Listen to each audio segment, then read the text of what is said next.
Bien, tengan todos nuevamente buenas tardes, buenas noches ya en algunos casos, para los que están viéndonos dentro del interior del país. A nombre de la Comisión de Capacitación del Área Penal de la Corte Superior de Justicia de Lima y del Centro de Investigación Judiciales, le damos a todos ustedes una cordial bienvenida y también de manera muy especial a nuestro opositor el día de hoy, el doctor Gonzalo del Río Labarte. Como ustedes saben, esta ya es nuestra quinta sesión que estamos desarrollando a lo largo de este año. Faltan 3 exposiciones más, 3 seminarios más, en los cuales pues, la comisión pues, de alguna forma se preocupó en que se dote de algunas informaciones que, o en todo caso, hacerles recordar informaciones que ustedes ya también muchos lo tienen en la mente, pero otros quizás por el trajín del trabajo diario, nos hemos olvidado un poquito. No, en esta noche vamos a tener la exposición del doctor Gonzalo del Río Labarte y arriba tenemos pues los temas. Entonces, está también acá al costado el doctor Riveros, miembro de la Comisión de Capacitación también, a quien le vamos a dar uso de la palabra para los fines que corresponden. Doctor. Bien, me toca presentar al doctor Gonzalo del Río Labarte. Él es abogado por la Pontificia Universidad Católica de Perú, cursó estudios de doctorado en la Universidad de Alicante en España, profesor de Derecho Procesal Penal de la Universidad de San, miembro de la Comisión de Reforma de la Ley de Casación, nombrada por el presidente del Poder Judicial el año 2011, miembro de la Comisión de Reforma en materia de seguridad ciudadana, nombrada por el presidente del Poder Judicial el año 2011, autor de 2 libros, Prisión Preventiva en el nuevo Código Procesal Penal, año de edición 2008, La etapa intermedia en el nuevo Proceso Penal Acusatorio, edición año 2011, y autor de diversos artículos jurídicos. Vamos a recibirlo con un fuerte aplauso al doctor del Río.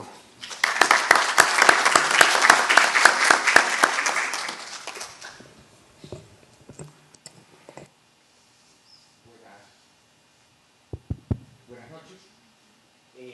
Ante nada, muchas gracias por la invitación. Me toca hoy día hablar una vez más sobre la prisión preventiva y las medidas cautelares personales del proceso penal, tema que, como tan gentilmente acaban de decir, fue mi tema de tesis doctoral y materia de publicación de un libro que por si acaso yo no gano nada por el libro, es decir, no gano por la venta, pero está acá al lado, está en Ara, y ahí está, y creo que ya está por agotarse, pero lo digo sobre todas las cosas porque hoy día voy a cumplir un sueño que nunca he cumplido. Siempre vengo a hablar de las medidas de coerción y acabo hablando solo de la prisión preventiva y no llego a las demás, por este tema del tiempo que siempre nos abruma. Pero además partiendo de una premisa básica que es el hecho de que, creo yo, se está discutiendo en exceso sobre la prisión preventiva y casi nada sobre las demás medidas cautelares que deberían ser las prioritarias. Y además por un dato fundamental, yo no puedo publicar mi tesis en tanto no la lea, que es una de estas cosas que el trabajo que te absorbe no me ha permitido hacer y la voy a hacer el año que viene. Y una de las cosas que mucha gente no sabe es que yo realicé una tesis sobre todas las medidas cautelares personales del proceso penal que yo no las llamo de coerción y a eso presumo que iremos en unos minutos. Por lo tanto, he desarrollado varios de los temas, aunque lo único que he publicado es un pequeño manual, yo ni siquiera lo llamaría libro de prisión preventiva, que gracias a Dios, junto con la etapa intermedia, ha tenido un nivel de acogida, como buen nunca eres profeta en tu tierra, mucho más en provincia que en Lima, razón por la cual son muchas las veces que he sido invitado, gracias a Dios, para hablar sobre esta materia. Y desde luego lo que siempre digo, lo que he hecho es viajar por el Perú y que me cuenten cosas que luego las voy poniendo en papel, que es básicamente creo lo que hacemos los aprendices de juristas o profesores de grado, o pónganle el nombre que quieran, yo no me es tan importante el nombre, haber escrito de una u otra manera sobre el derecho procesal. Por eso que no quiero corregir a quienes tan gentilmente me han invitado, pero no sé si tengo experiencia en el tema. No creo que la tenga más que ustedes, no creo que la tenga bajo ningún concepto más que cualquier magistrado del Perú, mucho menos que los magistrados en provincia. Lo que he hecho es, desde hace muchos años ya en mi vida, ya no soy tan joven, lo parezco porque tengo un pacto con el diablo, pero no soy tan joven, es haber escrito y haber tratado de generar un discurso normativo que yo entiendo perfectamente es simplemente un paso, un componente de un ejercicio y una práctica mucho más compleja que es la práctica. Ahora, tengo que siempre, como lo hago, citar a Kant diciendo que aquella frase de que eso sirve para la teoría pero no para la práctica es una frase que en la medida que la mantengamos en nuestro discurso jurídico, nuestro discurso forense, lo que vamos a hacer es seguir estando a la cola de los sistemas de justicia en el mundo. Es decir, desde luego que la teoría es esencial y fundamental para el ejercicio de una práctica que va acompañada evidentemente de otros elementos. Hoy más que nunca, un Código Procesal Penal como este plantea esta discusión desde que, estoy cansado de decirlo, pero lo seguiré diciendo, la litigación oral no tiene nada que ver con el derecho procesal penal. Con la modestia del caso, yo soy doctor en Derecho Procesal Penal, tengo 2 libros escritos y una tesis acabada, y ni se me ocurre dictar una clase de litigación oral. Pero todas las semanas, sin excepción, desde que llegué a España, sin excepción, hace 5 años, todas las semanas de mi vida alguien me llama para que dicte una clase de litigación oral. Así que lo voy a decir ahora que me graban y todo. No soy especialista en litigación oral, eso no es derecho procesal penal. Sin embargo, es un componente fundamental en el ejercicio de la nueva práctica del derecho como jueces, como fiscales y como abogados. Lo que demuestra que son más las destrezas que necesitamos para tratar de hacer de este nuevo sistema de justicia un mucho mejor sistema de justicia. Ya lo decía Goldschmidt hace muchos años, pero no solo lo ha dicho Goldschmidt, lo ha dicho Carnelutti, lo ha dicho Perfecto Andrés Ibáñez en España, lo ha dicho Roxy en Alemania. Si vamos a analizar un sistema procesal penal y si vamos a analizar más allá incluso un sistema procesal penal, digamos, el carácter democrático de un Estado, sin lugar a dudas la prisión preventiva recoge la punta de lanza, es la norma más importante, sin ninguna duda, para mí por lo menos, en el ámbito de la naturaleza democrática o el Estado de Derecho de un determinado país, por decirlo de alguna manera. Quizás aquellos poquísimos países, porque son menos de los que uno cree, que mantienen la pena de muerte como una sanción estatal, podrían todavía prevalecer aquella discusión sobre la prisión preventiva. En los países donde la pena final o la sanción penal o la sanción sustantiva es como máximo una prisión, incluso una prisión perpetua, creo que seguimos teniendo en la prisión preventiva el instrumento más brutal, el instrumento más severo y el instrumento más arbitrario que sin duda alguna ha creado el derecho a lo largo de su historia, si es que exceptuamos claramente la época del proceso inquisitivo, entendido como la utilización de la tortura como un instrumento procesal. Y a Concepción Arenal decía, también ya hace un buen tiempo, que es tan brutal el ejercicio de la aplicación de la prisión preventiva que detenemos para saber si debemos detener. Es decir, el adelanto en virtud de una sospecha que la podemos llamar probabilidad, pero no es algo que nos creamos en serio, y el ingreso en prisión de una persona como un fin prácticamente automático que equivale al criterio de pena que se impone, es sin lugar a dudas la herramienta más grotesca, más severa y quizás necesaria, como lo ha llegado a decir el propio Ferraioli, a pesar de ser un crítico de la prisión preventiva, pero no por ello la herramienta más enérgica y sin lugar a dudas el mayor poder que somos muchos, tienen los jueces en el ámbito del ejercicio de la administración de justicia. Por lo tanto, yo no dejo de impresionarme. Hace no mucho tiempo, en una capacitación para la Corte, invitado por el GIZ, una juez me sostenía abiertamente y me sostenía, habría que ver el contexto, que yo no se los puedo mostrar, y el ignorante, si se me disculpa el término, el animal era yo, porque no entendía que la prisión preventiva podía ser utilizada para evitar futuros delitos, ¿no?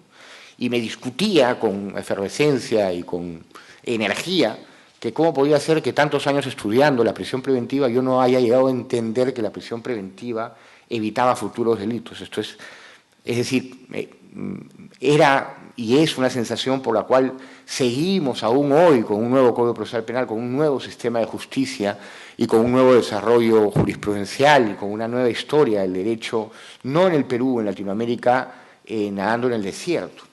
Cosas tan elementales como que la prisión preventiva no puede ser evitada para evitar la reiteración delictiva, como interpretar que eso no es lo que dice el Código, que cuando lo dice, no lo dice en virtud de la prisión preventiva y lo dice en la virtud de la suspensión preventiva de derechos, o comprender que no hay una sola resolución judicial confirmada en segunda instancia que haya sostenido tal cosa en ninguno de los distritos judiciales de este país, o comprender ya por un mero afán de interpretación sistemática por comparación en el mundo, que la ley de enjuiciamiento criminal española en la regulación de la prisión provisional penal española estableció la inconstitucionalidad de aquella norma que requería que la prisión provisional pudiera ser aplicable como efecto de evitar la reiteración delictiva. Es decir, algo que más o menos es una cuestión indiscutible en el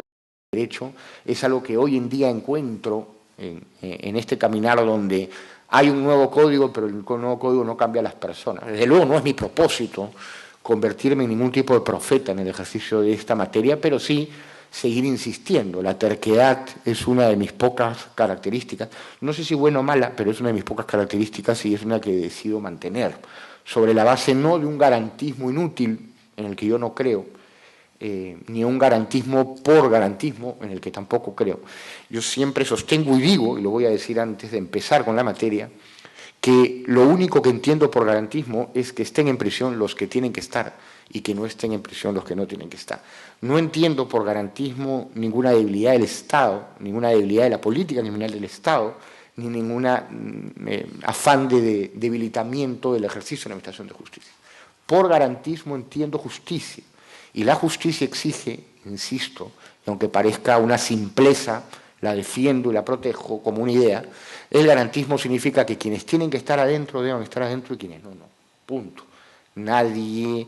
la mayor crítica que hay hacia este código, como un código blandengue, en términos de cierto sector del ejercicio de la política criminal del Estado, que ustedes saben cuál es, pero yo no lo voy a mencionar porque estos son días complicados en esa área, es una suerte de impunidad que el código no promueve y que no ha promovido en ningún caso, y que no se sustenta en ninguna estadística válida en ninguno de los distritos judiciales donde se aplica el nuevo Código Procesal Penal.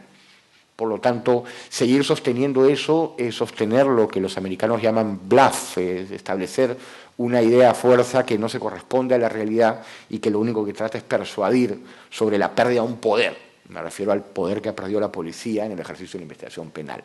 Pero el Código Procesal Penal, que llega a Lima a trompicones, como hablábamos ahora, en el ámbito de la prisión preventiva, lo han metido nadie sabe cómo ni para qué, y calculo que por ahí vendrán las preguntas hacia el final. Yo no creo extenderme mucho en eso porque no sé qué mucho decir dogmáticamente.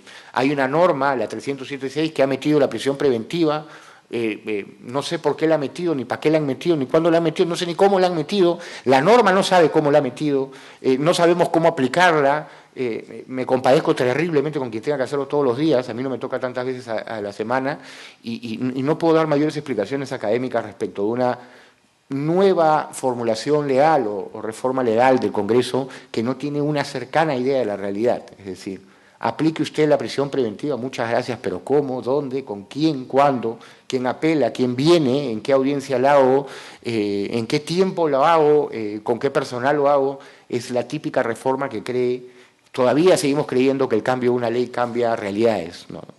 El cambio de realidades cambian normas, son cosas distintas, es decir, el proceso es a la inversa. Entonces, me van a disculpar si no puedo, lo intentaré hacer en las respuestas, porque les aseguro, por ahí van a venir las preguntas, vienen siempre, intentaré dar alguna respuesta a las inquietudes, pero la verdad que con una reforma legislativa tan mal planteada, es poco lo que uno puede interpretar desde el nivel dogmático, y lo que tiene que hacer es agenciárselas desde una perspectiva administrativa, de la cual evidentemente carezco de competencia para emitir mayor comentario. Sin embargo, Entremos directamente al tema. Voy a prevenir rápidamente sobre una cosa. No voy a hacer un desarrollo del fumus boni iuris, del periculum in mora. Asumo que ustedes de eso han escuchado 400 veces. Hay un libro mío que lo establece y lo desarrolla. Voy a entrar a problemas puntuales del código que creo que pueden ser de utilidad, sobre todo operadores del derecho. ¿Qué regula el código? ¿Cómo lo regula?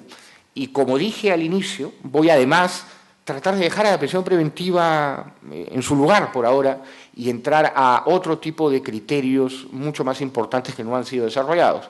Es el caso de la comparecencia restrictiva, del impedimento de salida del país, etcétera, etcétera. Asumamos que hemos hecho una larga conferencia acerca de la prisión preventiva y hemos dicho lo que ustedes les repiten probablemente desde su primer año de derecho. La prisión preventiva exige una alta probabilidad de condena. Yo además digo que no son 3 requisitos, son 2. Esto es un ejercicio, según mi maestro César San Martín, puramente retórico inútil. Bueno, da igual, para mí son 2 requisitos, no 3. Y es muy sencillo.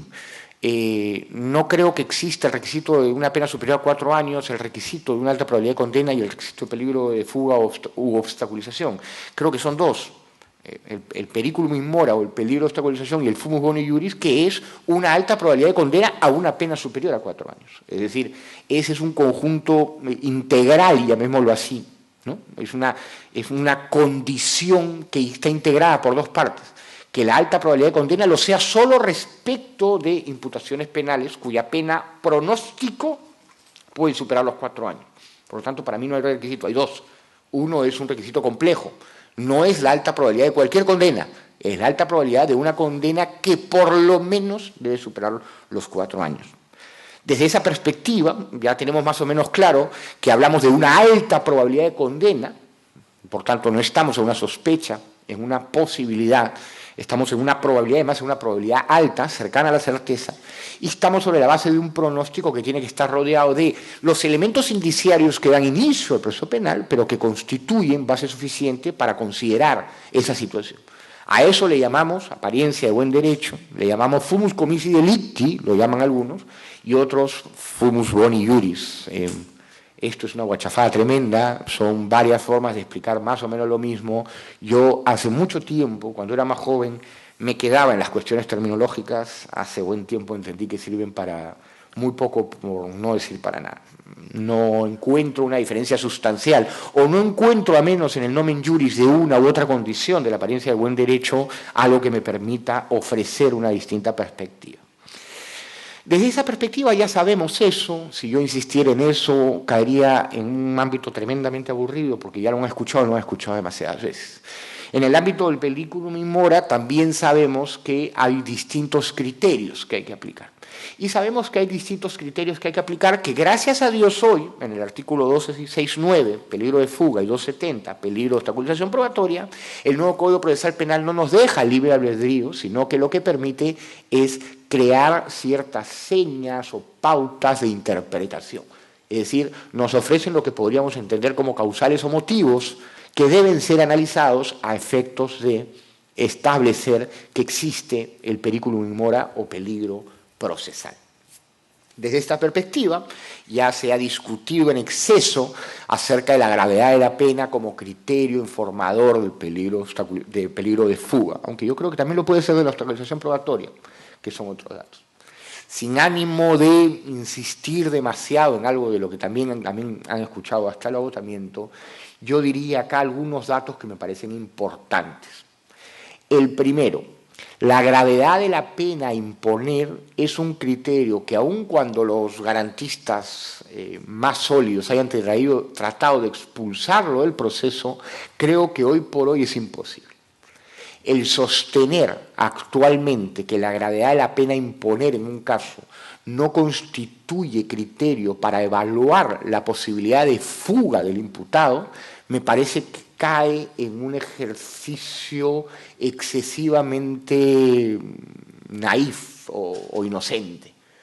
Entiendo la preocupación, una preocupación que ya era planteada por el doctor San Martín en su manual de Derecho Procesal Penal, ya en el análisis del Código de 1940 y en su momento en el análisis del Código Procesal Penal de 1991. Es decir, ya se planteaba allí que efectivamente el gravísimo problema en la Administración de Justicia, y hay que decirlo con todas sus letras y con todo el respeto y permiso que me permitan, en este caso, el gran problema en la Administración de Justicia, particularmente en Lima, ha sido que efectivamente, al verificar una pena superior a 4 años, hemos con carácter automático aplicado la detención. Yo sé que alguien me va a decir que no en todos los casos, y es verdad, no en todos los casos, pero como un ejercicio muy lesivo en el ámbito de la aplicación del Código de 1940, desde luego lo que se hizo fue establecer una automaticidad de la aplicación de la prisión preventiva estrechamente ligada al abono de la condena. Es decir, si ya yo voy a contabilizar los años en prisión preventiva a efectos del cumplimiento de la pena, metámoslos de una vez porque hacemos este combo que surte efectos y por lo tanto adquiere cierto sentido de justicia. Desde luego, y aunque fue explicado hasta el agotamiento por N resoluciones del Tribunal Constitucional, N resoluciones de la Corte Suprema, no ha sido más que con la aplicación del Código Procesal Penal que se ha podido superar este impasse. Básicamente porque un sistema procesal donde el juez podía aplicar la detención, la prisión preventiva, que era conocida como detención, de oficio, sin siquiera una solicitud expresa de fiscal, pero lo más importante, y a eso entraremos después, pero sin un contradictorio previo a la toma de decisión, lo que hacía era establecer criterios automáticos. La razón es muy sencilla. Yo no encuentro, a raíz de la investigación que he realizado en la prisión preventiva durante más de 10 años, no encuentro cómo es la posibilidad de que un juez evalúe peligro procesal sin una audiencia previa. Es decir, tendría que ser mago, brujo o algo por el estilo, empezar a imaginarse cómo es el imputado, cuáles son sus condiciones, cuáles son sus características, cuál es la característica del delito. Creer o seguir creyendo que de un expediente, que es un conjunto de papeles amarrado por una pita, va a ofrecerse las características de un caso, de un imputado, suficientes para establecer si esa persona va a fugar o no, o si esa persona va a obstaculizar el proceso o no, me parece una locura. No puedo encontrar ninguna forma de valorar eso si no es en una audiencia contradictoria previa. Por lo tanto, para mí ese era el primer dato, para superar esta automaticidad de una prisión preventiva prácticamente aplicada por decreto y solo basada en la gravedad de la pena imponer. Y si digo gravedad de la pena a imponer, creo que estoy siendo demasiado generoso, la pena combinada, ¿no? Porque ni siquiera se hacía un pronóstico de la pena. Creo que era imposible según contradictorio previo. Lo que el nuevo Código Procesal Penal desde luego lo promueve y desde su promoción permite que eso tenga mucho más sentido. Lo otro, sin lugar a dudas, tiene que ver con lo que estoy hablando en este momento. Una de las razones básicas por las cuales aplicábamos siempre la pena como condicionante del peligro era que no existían criterios específicos.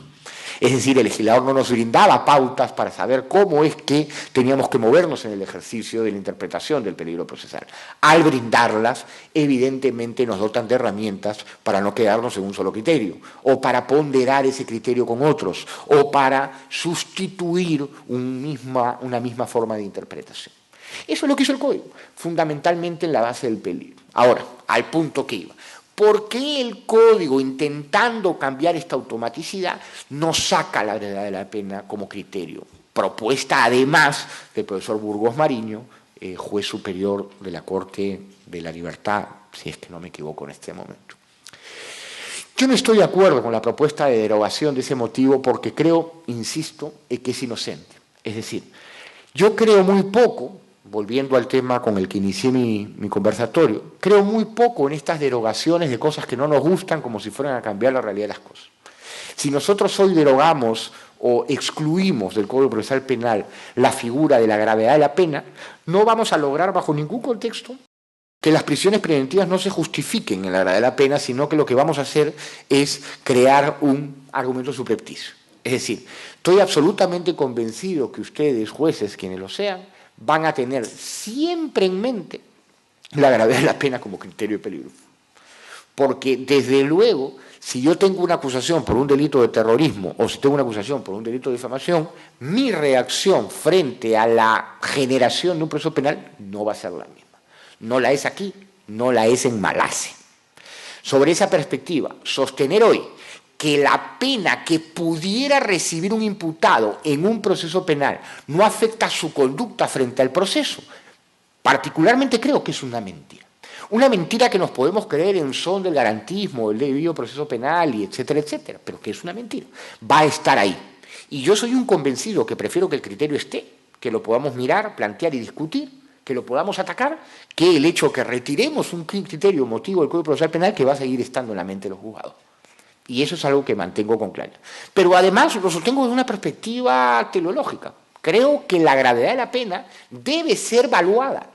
Es decir, creo que la gravedad de la pena debe ser un criterio de interpretación del peligro procesal, porque, insisto, creo que es una causa bastante razonable, cierta e intensa de cómo es que se va a comportar el imputado frente al proceso.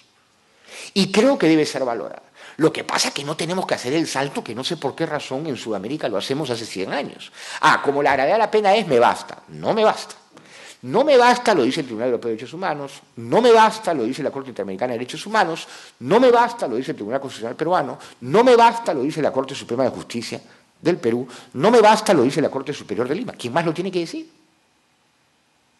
Es decir, ya que sigamos insistiendo en aplicar una prisión preventiva, una detención, solo sobre la base del criterio de la gravedad de la pena, es llevarse por encima una jurisprudencia consolidada en este país hace 50 años. Y las revocatorias de resoluciones que interpretan que una determinada persona constituye un peligro para el proceso solo sobre la base de la gravedad de la pena cada día son más. Y lo seguimos haciendo. Y lo seguimos haciendo porque viene la OCMA, que para mí es un tema aparte, cómo se maneja la OCMA en el ámbito de la aplicación de la prisión preventiva. Si se sigue manejando así, no le podemos pedir a la Corte Superior y a los jueces que apliquen la prisión preventiva como se debe, porque lo que hay es un desfase grave, ¿no es cierto? Y cómo es que se comporta la prensa, que es, algunos podrán haber inferido que soy hermano de una periodista reconocida, nos adoramos como hermanos, pero no pensamos necesariamente igual en casi nada, por lo demás, y yo lo digo y lo sostengo, es decir, hoy en día hay un problema grave con una prensa que cualquier persona que sale de prisión no evalúa la legalidad de la decisión, sino va y ataca y lo libera. Es decir, si no empezamos a entender que la justicia no es una justicia de los jueces, sino que es una justicia de la sociedad, y que la sociedad tiene que entender y comprender cuáles son los criterios en los que se mueve la prisión preventiva, vamos a tener problemas.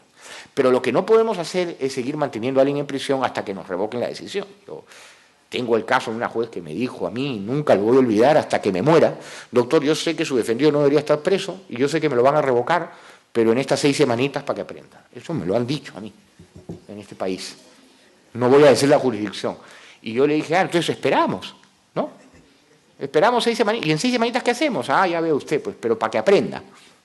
Y bien que aprendió, ¿no? Tenía razón la señora, porque casi se muere más o menos, ¿no? Pero ese tipo de criterios son criterios que yo digo, hay que empezar a tener cuidado. Hay que empezar a tener cuidado porque me parece que seguir insistiendo en una prisión preventiva porque la pena es de 20 años y punto, genera problemas serios.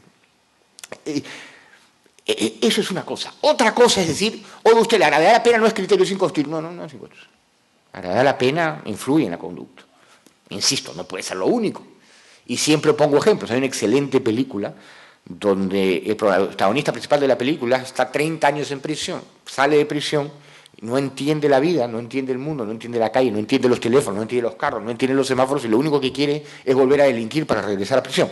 Esa película además representa un caso de la vida real, es interesantísima. Ahí no hay peligro de fuga, pues el hombre quiere que lo metan preso lo más rápido posible. La mujer que mata a su marido porque la golpeaba una y otra vez y se entrega con el cuchillo en la comisaría no representa un peligro de fuga. La persona que tiene un cargo político y que ese cargo político lo ejerce actualmente y sobre esa base sostiene gran parte de su defensa de la protección del escenario político no representa un peligro de fuga y podría insistir en muchos casos más. El peligro de fuga además está directamente relacionado con lo que yo llamo la, consistencia de la prueba de los indicios o los elementos de prueba hasta el momento obtenidos. Y por lo tanto, es desde luego evidente que si una persona confía ciegamente en su absolución, algo no representa un peligro de fuga. Una persona que tiene a un pariente enfermo del cual depende el 100% de su tiempo, no representa peligro de fuga. Yo creo que hay que evaluar caso por caso. Y creo que mientras sigamos haciendo resoluciones estereotipadas como son las que hacemos, que además chancamos, hasta el punto que yo he sido notificado de una resolución hace 2 días en las que el nombre del imputado no es el nombre del imputado, ¿no es cierto?, lo seguimos haciendo. Yo digo, ¿cómo no vamos a hacer resoluciones estereotipadas en términos del prefecto Andrés Ibáñez si es que chancamos? El peligro de fuga está demostrado porque yo ya lo digo de memoria a veces. Yo ya las resoluciones en materia de detención de este país me las sé de memoria. Yo las puedo decir de memoria, porque es siempre lo mismo. No hay ninguna evaluación del criterio de peligro de fuga, no hay ninguna... La evaluación del fumus boni iuris es alucinante.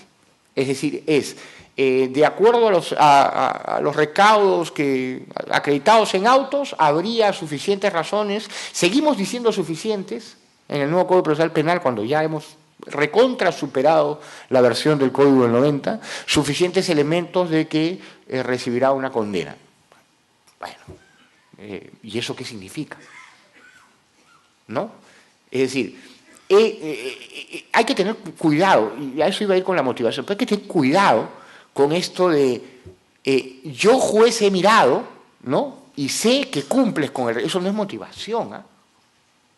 ¿No? Este ejercicio de poder tan absurdo que yo nunca lo llego a entender, ¿no?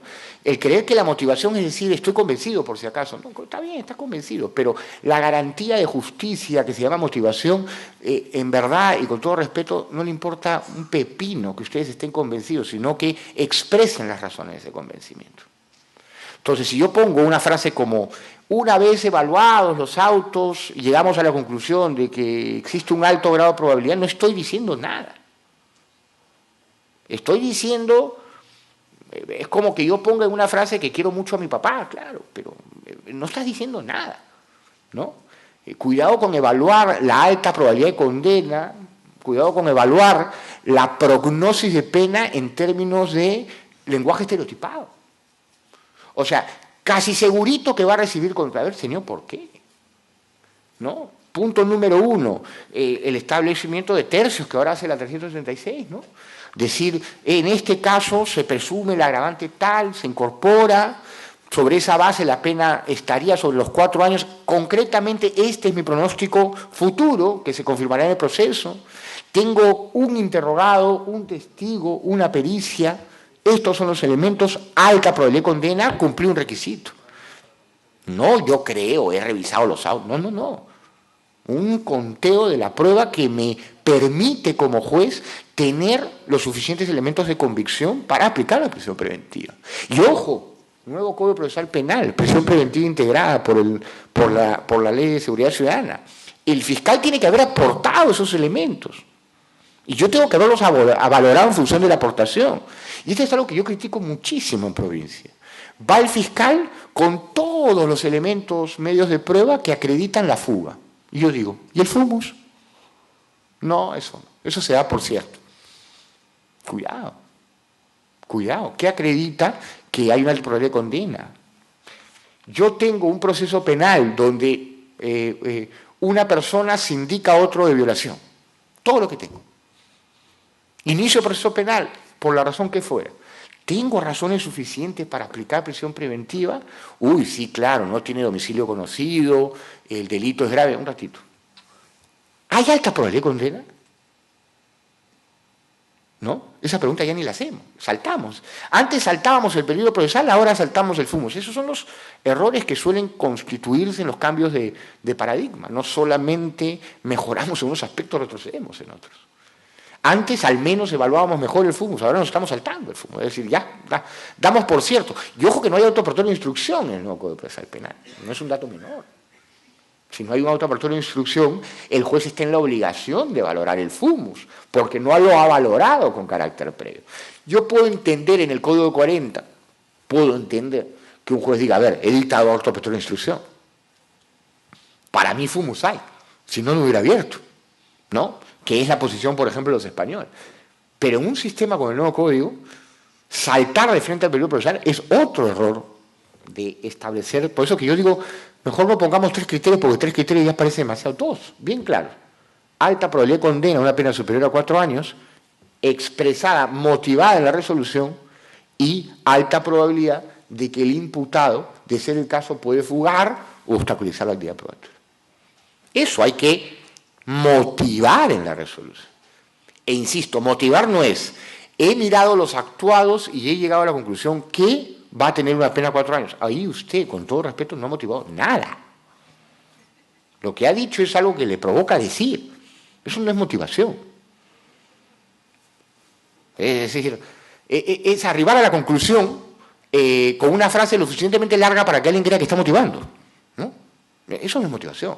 Motivación es decir, luego de observar al testigo, ¿no? Luego de observar lo que sostiene, que no existen contradicciones, ¿no es cierto? Que hay tres...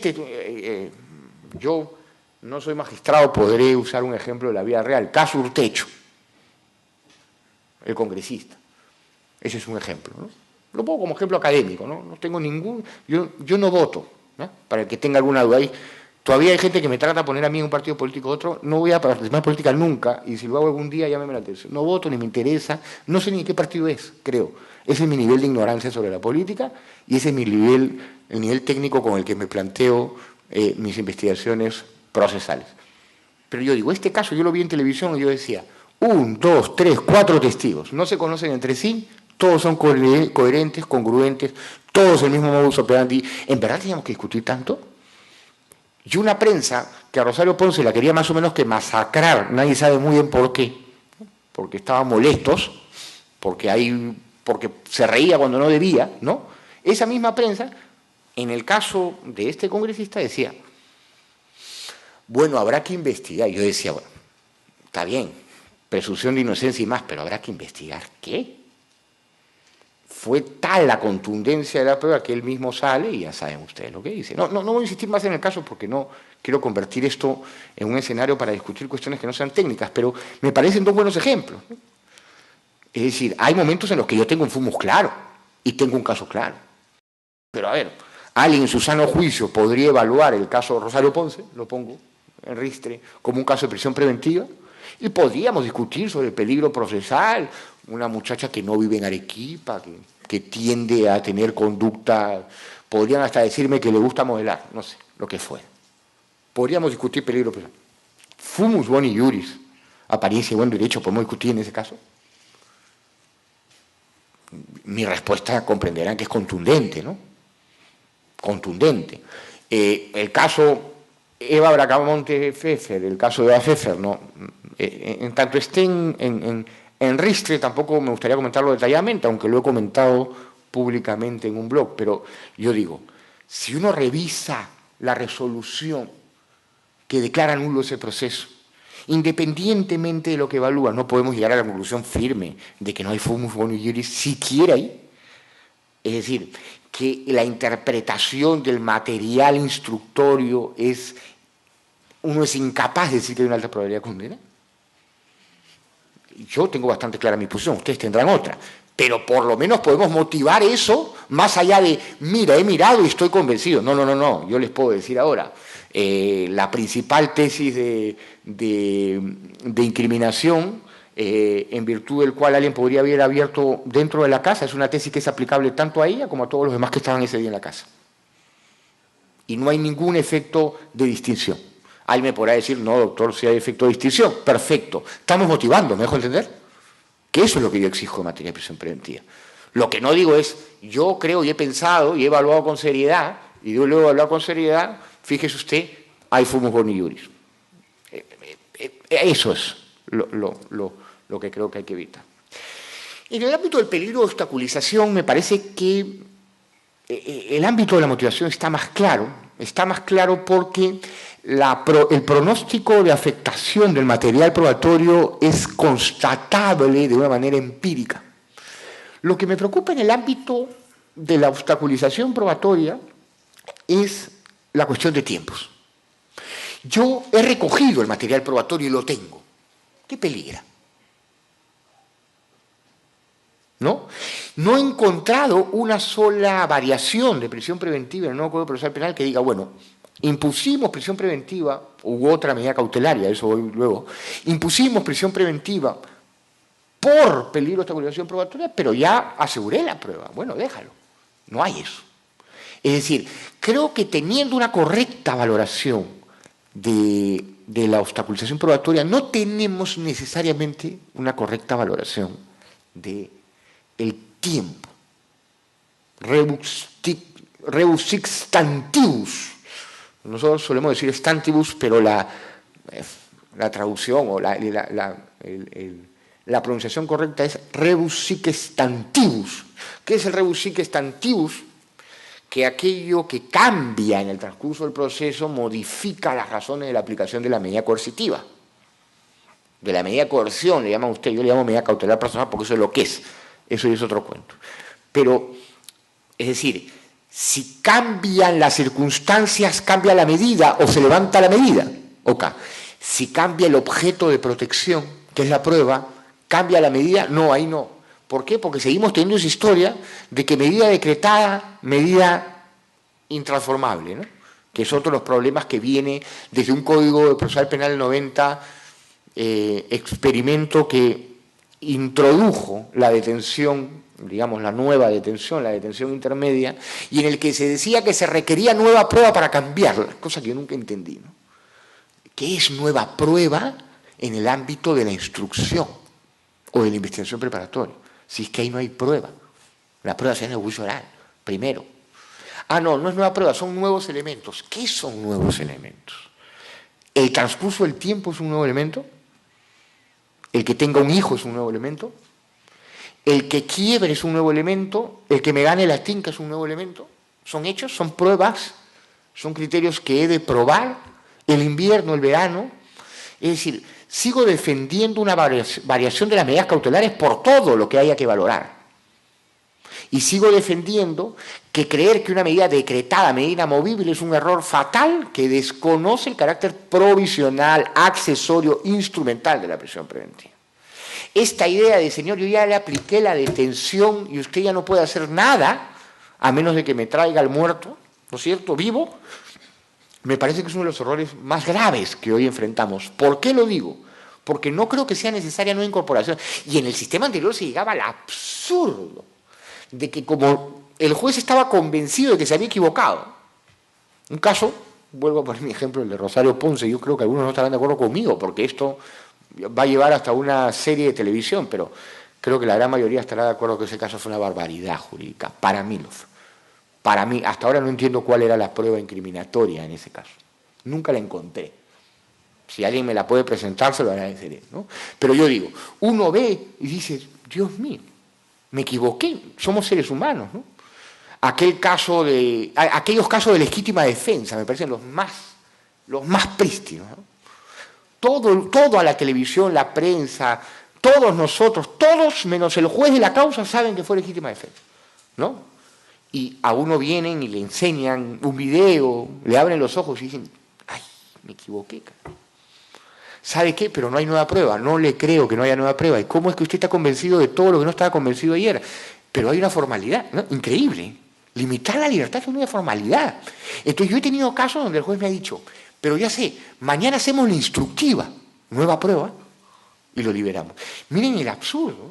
Estamos convencidos que no fue. Estamos convencidos que tiene que estar libre, pero necesitamos algo, porque la norma lo dice, ¿no? Es algo que nunca entendió. Bueno, el nuevo Código Procesal Penal, no tengo ninguna duda, una lectura clarísima, el artículo 255 del Código Procesal Penal habla de que la medida puede ser variable siempre y no la reduce, la revocatoria sí, pero la variabilidad 265, norma general, aplicable a todas las medidas cautelares personales del proceso penal, dice la medida varía siempre. Incluso de oficio para abajo, no para arriba, principio acusatorio. Pues bien, ¿por qué he empezado por hacer una, evidentemente, muy rápida cuestión de estos criterios de la prisión preventiva, si es que dije que no iba a hablar, por lo menos en extenso, de la prisión preventiva? Por una razón que creo fundamental.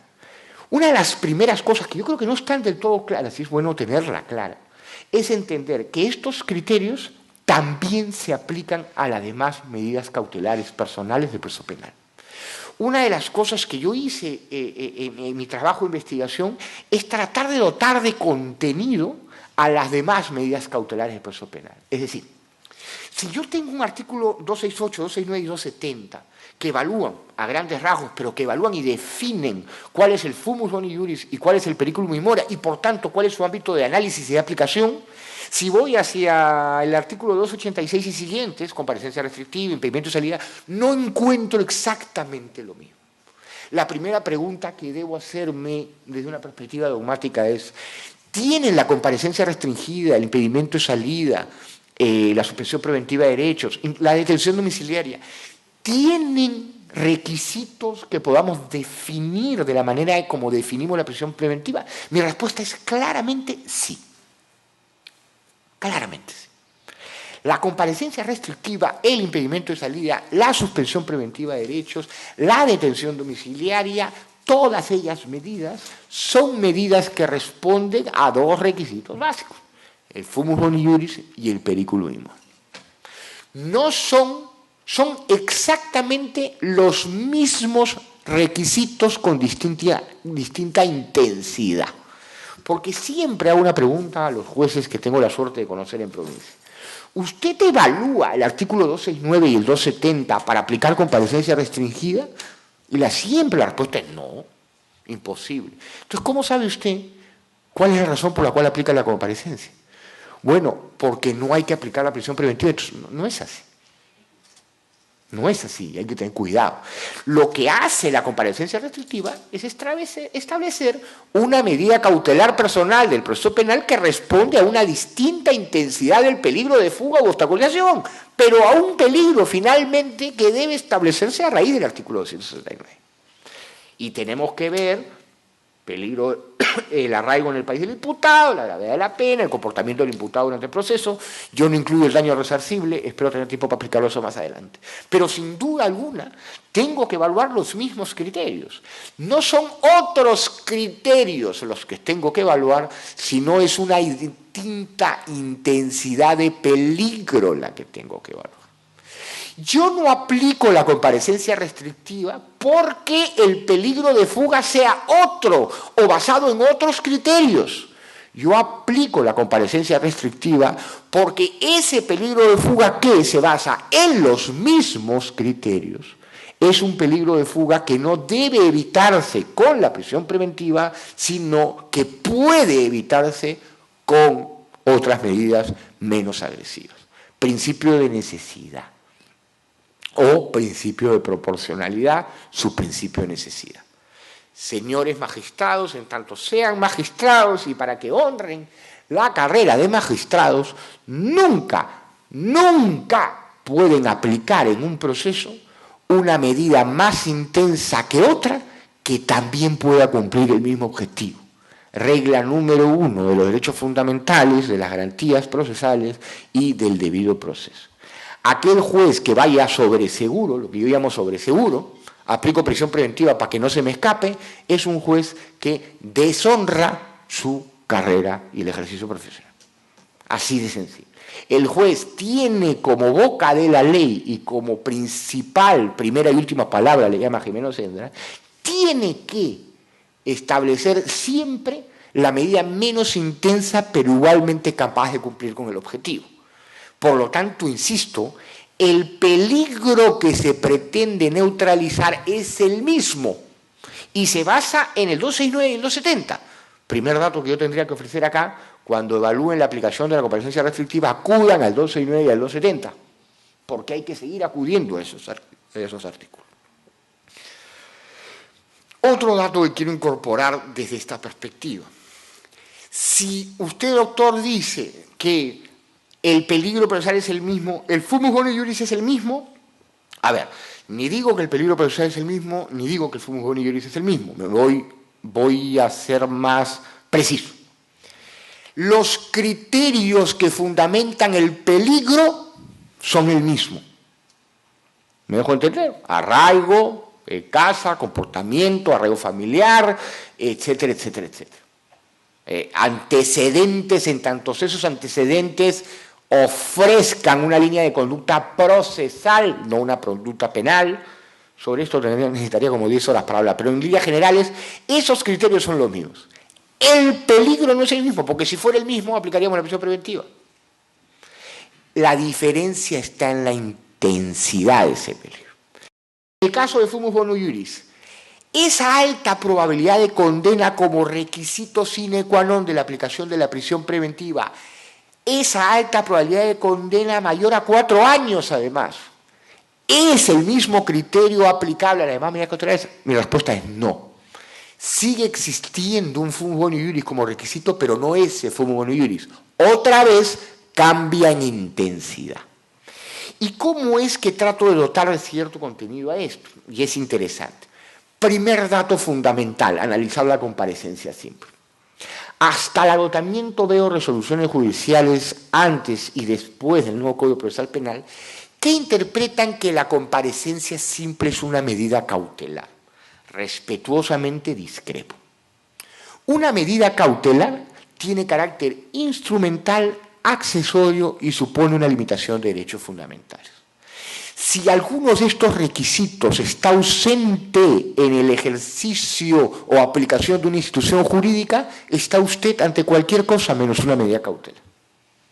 Yo me hago la siguiente pregunta.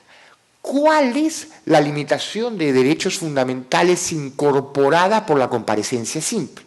Alguien me podrá decir, una advertencia al menos. La obligación del cumplimiento de los deberes procesales inherentes a cualquier proceso.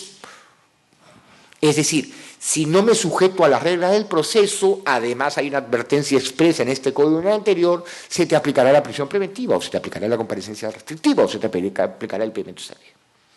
Pues bien, estoy de acuerdo con que hay una advertencia, pero estoy convencido de que no hay una medida cautelar. La razón es sencilla. Si a usted no le dicen nada, es decir, nadie le aplica comparecencia simple, usted va a tener exactamente los mismos deberes y obligaciones de aquel que le aplica la comparecencia simple. Si usted está procesado penalmente el día de hoy y no existe una resolución que diga que usted está en comparecencia simple, da igual. No hay ninguna limitación extra a los derechos fundamentales de la que per se ya constituye la existencia de ese proceso. Por lo tanto, no puede ser una medida cautelar. Lo que, a mi modesto entender, ha hecho el legislador es incluir una cláusula nominal que obligue a que el juez, y en su caso el fiscal, comuniquen al imputado de la inexistencia de una medida cautelar personal. Y a esa inexistencia de una medida cautelar personal se le llama comparecencia simple. Oiga usted, no le aplico medida cautelar, está usted en comparecencia simple. Es, digamos, el botón verde de la cuestión. Y por supuesto, oiga, el rebus sic stantibus es para abajo y para arriba también. Pórtese bien, porque en cualquier momento del proceso la medida cautelar puede aparecer. Pero no hay una resistencia a aplicación de limitación adicional. Alguien podrá decir, doctor, qué equivocado está, Carneluti, la sola existencia del proceso confiere una limitación de derechos fundamentales. Desde luego que sí. El proceso principal significa desde ya, por las reglas procesales que incorpora para con el imputado, significa una limitación de derechos fundamentales. Pero esa limitación de derechos fundamentales no es de carácter accesorio, adicional, instrumental, es de carácter principal. La medida cautelar es, por su propia naturaleza, cautelar, instrumental, accesoria. No basta con las limitaciones a los derechos fundamentales que incorpora el principal. Tienen que haber limitaciones adicionales a propósito del peligro. Y un dato claro para establecer esto es la propia redacción del artículo 291 del Código Procesal Penal, ya intentando hacer un poco dogmático. El juez prescindirá de las restricciones previstas en el artículo 288, se refiere a la comparecencia restrictiva, cuando el hecho punible denunciado esté penado con sanción leve o los actos de investigación no lo justifiquen. La pregunta que yo me hago es, ¿esto de sanción leve y actos de investigación no lo justifiquen es interesante, pero ¿con qué se come? Es decir, pareciera que nos está dando datos el artículo, pero no sabemos cuáles son esos datos. Bueno, yo creo que realizando una interpretación sistemática podemos dotar a estas dos frases de contenido. Me explico. En el Código Penal, como ustedes bien saben, se permite la exención de pena cuando la pena no supera los 2 años de pena privativa de libertad. ¿No es cierto?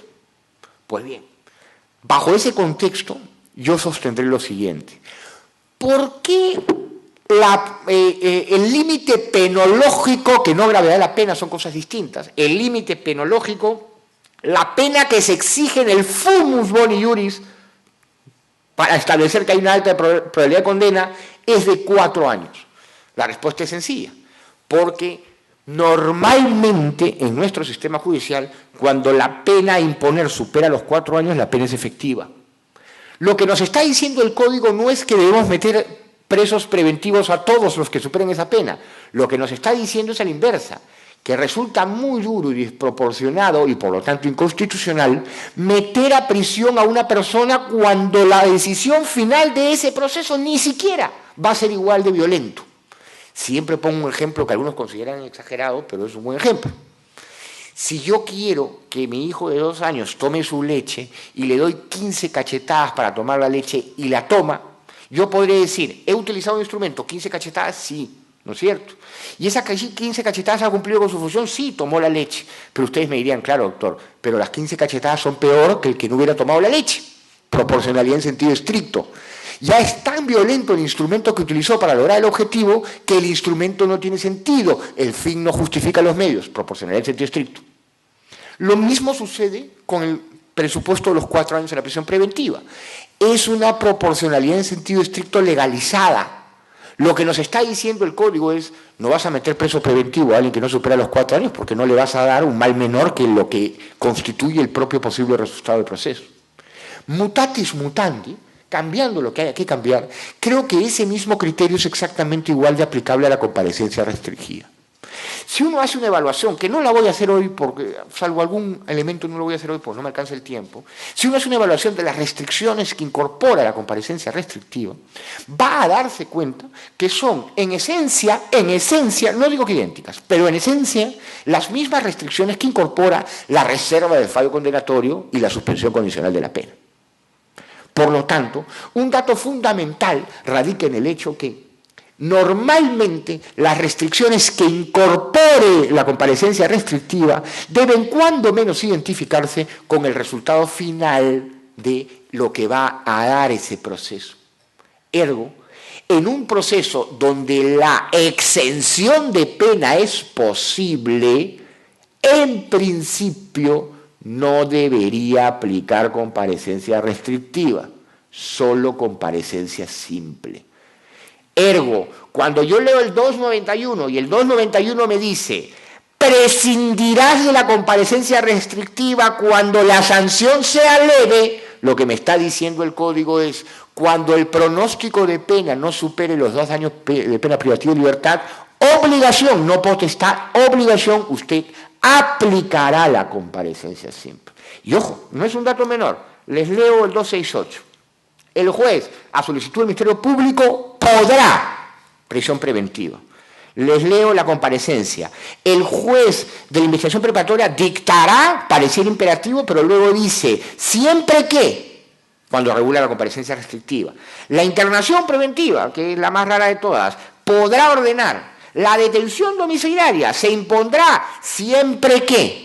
El impedimento de salida podrá, la suspensión preventiva de derechos podrá. La único categórico imperativo es la comparecencia simple. Por lo tanto, la comparecencia simple es obligatoria, desde luego, cuando la sanción sea leve. Creo yo, y esta es una opinión, no es una cuestión, digamos, de interpretación literal o legal, que esa sanción leve no podemos colocarla en otro límite por ahora que no sea el de 2 años. Y sí creo yo que hoy por hoy, debajo de 2 años, es materialmente imposible aplicar una comparecencia restrictiva. ¿Por qué? Porque considero que aplicarla afectaría el principio de proporcionalidad. Esto siendo discutible, por lo menos es una pauta que va más allá de la mera especulación. ¿Cuál es el otro dato? Cuando los actos de investigación no lo justifiquen, ¿no es cierto? Lo que nos está diciendo el Código es cuando no exista por lo menos una posibilidad de condena o cuando no haya peligro procesal. Los actos de investigación no justifiquen el peligro procesal.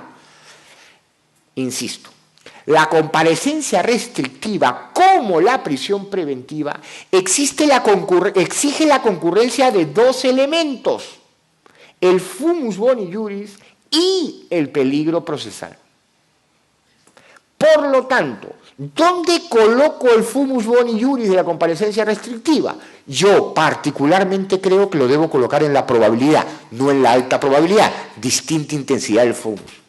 Sería un exceso reclamar que la comparecencia restrictiva requiriera una alta probabilidad de condena, pero también sería un exceso aplicar una comparecencia por un simple ánimo o conducta de sospecha. Creo que tenemos que ubicarnos en el ámbito de una probabilidad razonable. Si tengo la probabilidad razonable de una pena superior a 2 años, tengo el fumus en comparecencia restrictiva. Pero además tiene que haber peligro. La mujer que mató a su marido porque le golpeaba base, entrega a la policía y dice, yo lo tenía que matar, ustedes no hacían nada, condéneme. Peligro procesal no hay. Y si no hay peligro procesal, ¿qué aplico? ¿Comparecencia restrictiva porque el delito es grave? No, papá, no, mamá. Hay que aplicar la medida cautelar cuando haya peligro. Y si no hay peligro, no hay medida. ¿Y qué significa que no haya medida, doctor? Comparecencia simple. Y miren un dato interesante. Cuando yo leo cuándo es que se debe aplicar la comparecencia simple, dice ¡oh! Es decir, la comparecencia simple se aplica con cualquiera de estas situaciones de carencia. ¿Por qué? Porque para aplicar comparecencia restrictiva o algo más requiero ambas. Si falta una, comparecencia simple. Por eso es que yo les doy el siguiente dato. Para evaluar cuáles son los requisitos de la comparecencia restrictiva, miren los requisitos de la comparecencia simple. Ahí voy. A ver, ¿cuáles son los requisitos de la comparecencia simple? Cuando la sanción sea leve o los actos de investigación no lo justifiquen. ¿Ok? Si hay una sanción leve, que yo la interpreto como una pena inferior a 2 años, o no existe peligro procesal, debo necesariamente aplicar comparecencia simple. ¿Cuándo debo aplicar la comparecencia restrictiva? Lean el 291 e inviértalo. Cuando la sanción sea superior a leve y cuando los actos de investigación lo justifiquen. Por lo tanto, ¿cuándo voy a aplicar la comparecencia restrictiva? Cuando tenga un pronóstico de pena superior a los 2 años y cuando exista un peligro procesal. Y además, cuando actos de investigación no lo justifiquen, tiene 2 dimensiones, cuando ese peligro procesal se manifieste además un fumus boni iuris, es decir, una probabilidad de condena, no una mera especulación o sospecha, el mero dicho de la gravedad. Ahí tengo un escenario ya más razonable de con la comparecencia restrictiva. Y ese escenario me permite establecer diferencias, pautas que no son una mera especulación. Ciertos errores comete este código en decir, si no aplica la prisión preventiva, aplicará la comparecencia restrictiva o la comparecencia simple. Yo digo, a ver, ¿y dónde quedaron todas las del medio? ¿Por qué hay del medio? Comparecencia restrictiva, suspensión preventiva de derechos, impedimento de salida. Habiendo más o menos hecho un ejercicio, un esfuerzo por dotar de contenido a los requisitos de la comparecencia restrictiva, paso al impedimento de salida muy rápidamente. Yo creo que el impedimento de salida, un dato que creo que constituye de fundamental importancia es establecer que el principio de necesidad y el principio de excepcionalidad de la prisión preventiva establecen pautas que necesariamente exigen 2 cosas. La primera es que la medida más grave sea el último de los recursos. Y que la medida más leve, comparecencia restrictiva, no comparecencia simple no es una medida, sea el recurso prioritario frente a la existencia de peligro procesal. Okay. Bajo esa premisa, creo que hay que tener algo muy claro. Créense una tabla donde ustedes establezcan cuál es la más leve y cuál es la más grave. Porque ni siquiera en eso estamos aclarados. Yo creo que es bastante simple. Comparecencia restrictiva, impedimento de salida, suspensión preventiva de derechos, prisión preventiva. Punto. Desde luego, la comparecencia restrictiva es un cúmulo de medidas, no es una sola medida. Puedo ponerle caución más que no se ausente su domicilio, puedo ponerle no ausente su domicilio que vaya a firmar, puedo combinar, por lo tanto tengo una protomedida, una multimedida.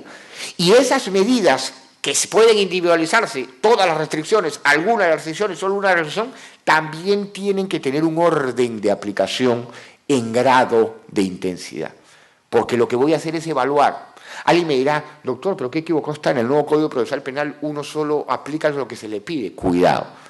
Para arriba lo que me piden, para abajo yo soy el juez. Jura non vicuria, juez conoce el derecho, nadie me obliga a mí a poner lo que no quiero poner. Si alguien me pide prisión preventiva, ergo tendré que evaluar prisión preventiva, impedimento de salidas, prisión preventiva. Tendré que evaluar que no exista cualquier otra medida menos intensa que pueda cumplir con el objetivo. Otra cosa es que me pidan comparecencia restrictiva y yo esté con ganas de aplicar prisión preventiva. No se puede. No se puede. Principio rogatorio, principio de contradicción, principio acusatorio, llámenlo como quieran, me da igual. No se puede. Y eso está claro. Se acabó hoy y para siempre la aplicación de oficio de una medida cautelar. Lo único que se puede hacer es ir hacia abajo de oficio. ¿Por qué hacia abajo? Juez de garantías. Juez de garantías. El juez es el llamado a ser el que proteja las garantías.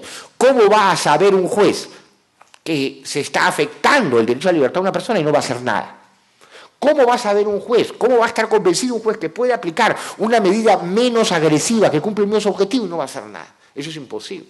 En provincia siempre me dice, pero doctor, si todo se hace bajo el sistema de audiencias, ¿cómo un juez se entera si no le piden la variación hacia abajo? Ah, esa es otra cosa. ¿Cómo te enteras? Ese es otro tema. Y probablemente sí, eso condicione la situación. Pero en líneas generales, y el código es claro, en el 255, la medida de oficio puede ser variada hacia abajo. Entonces, el impedimento de salida creo que se mueve más o menos en lo mismo. Eso sí, fija, y ustedes pueden ver en el ámbito de su desarrollo, fija una pena combinada de 3 años. Y miren cómo eso ya demuestra un saltito a una medida un poco más grave. Pero alguien me podrá decir, doctor, ¿por qué usted dice que la comparecencia restrictiva es menos intensa que el impedimento de salida si regulan lo mismo? Yo voy a preguntar, ¿cómo es que regulan lo mismo? Sí, doctor, mire usted, en el artículo 288, en el numeral 2 dice que una de las restricciones que puede imponer el juez es la de la obligación de no ausentarse en la localidad en que reside. Por lo tanto, ¿en qué se diferencia la obligación de no ausentarse en la localidad en que reside en la obligación de no salir del país? Bueno, yo creo que acá estamos frente a medidas distintas. Es un error el creer que la detención domiciliaria, la obligación de no ausentarse del domicilio y el impedimento de salida son lo mismo. Son cosas claramente distintas. Y este es un error con el que tenemos que acabar, por lo menos a la luz del nuevo código. Lo que hace el artículo 288, numeral 2 del nuevo Código Procesal Penal, es decirnos que una de las obligaciones que podemos incluir en el proceso es que una persona no se ausente de su domicilio. La ausencia, de acuerdo al Código Civil, es un espacio prolongado en el tiempo. Por lo tanto, yo no, como equivocadamente se entiende en la aplicación del Código de 1990, yo no puedo obligar a una persona a que no viaje cuando esté en comparecencia restrictiva, ni debe de pedirme permiso para que viaje. Y yo sé que acá muchos me van a mirar no y decir, sí, tiene que pedir permiso. No, tiene que pedir permiso. Para que una persona pida permiso, usted tiene que haberle aplicado el impedimento de salida. Si usted no le ha aplicado el impedimento de salida, esa persona puede salir. Lo que no puede es ausentarse. Son cosas distintas. Y por lo tanto, uno de los requisitos para aplicar el impedimento de salida y no la comparecencia restrictiva son los 3 años. Ojo, primer dato. Y el segundo dato, que el peligro no puede ser el mismo. Es un peligro de mayor intensidad. Porque el impedimento de salida es una medida superior. Entonces, si ustedes quieren que una persona les pida permiso, ustedes jueces de la ley, del derecho y de la vida, para salir de viaje, impongan el impedimento de salida, que no es lo mismo que la comparecencia restrictiva. Cuando una persona se le aplica la obligación de no ausentarse del domicilio, lo que esa persona no puede hacer es mudarse de Miraflores a La Victoria porque le salió el forro, porque se está ausentando de su domicilio. Y para mudarse tiene que comunicarle a usted. Si una persona se va 2 semanas al Cancún, aunque nos moleste que un profesor se vaya 2 semanas a Cancún, no ha violado ninguna regla. Si se va 6 meses a una maestría, se ausentó. Si se va 2 meses a una maestría, se ausentó. Ya hay que evaluar caso por caso las condiciones. En principio, yo lo que siempre digo es que la ausencia la debemos equiparar con la obligación de firmar. Si yo le pongo a alguien que esté obligado a firmar más o menos cada 3 meses y se desaparece de viaje 3 meses, pues para mí ya se ausentó en su domicilio. No se fue a hacer un viajecito. Pero Eso habrá que evaluarlo caso con caso, caso por caso. Lo que queda claro, señores, es que no son lo mismo. Y la detención domiciliaria mucho menos, ¿no? Es decir, no ausentarme en el domicilio, no ausentarme, irme.